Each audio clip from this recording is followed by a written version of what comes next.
one of the big aspects of mitral regurgitation and timing for interventions is quantitating MR, and so I've asked Paul Grayburn, who's an echocardiographer, a clinical cardiologist, a good friend, to talk about that.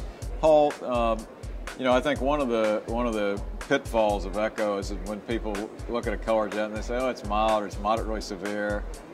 What should we be doing?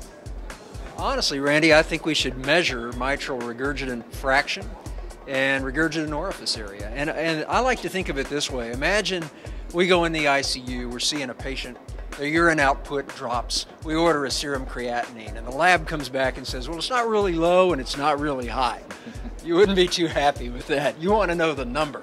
Absolutely. You know, and I think that we've learned over 20 years that the appearance of a color flow jet can be very misleading.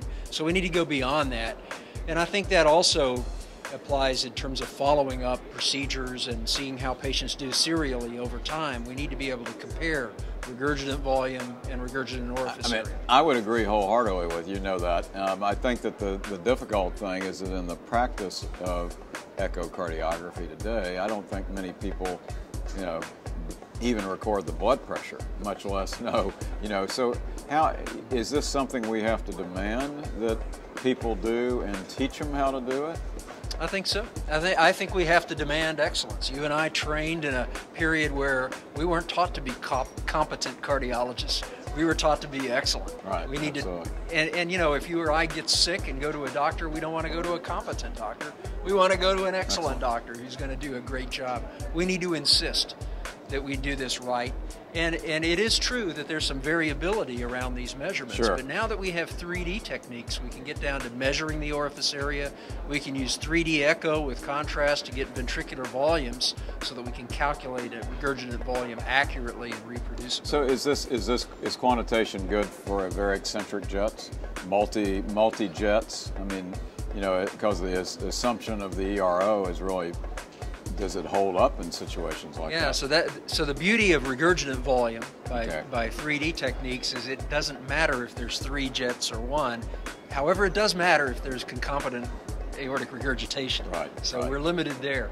And with the direct measurement of the orifice area by 3D, you know, you can add up the areas. Boy, but that's gain sensitive. That's really the art, isn't it? You bet. Okay. It's gain sensitive, and you know, I think that there's further work to be done in this area.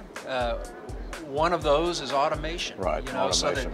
so that you can have the software, you know, detect the orifice, set the gains, and take care of that. I mean, we have image processing algorithms that can, you know, see an ant on the ground in North Korea by the missile before it explodes. You know, we ought to be able to do that with an echocardiogram. Good analogy. So let me ask you finally about TR, because obviously functional TR is very, very important in mitral valve disease or any left-sided valve disease situation. Do we have, I mean, right now we use color Doppler to quantitate it. Is that adequate? I don't think so. I think that we can tell severe TR and we can tell no TR, but everything in between is a gray area, and I think a lot of work needs to be done to improve our ability to quantitate TR. What about tricuspid annular measurements? Judy Hung just spoke about that. Are you routinely measuring your tricuspid annuluses?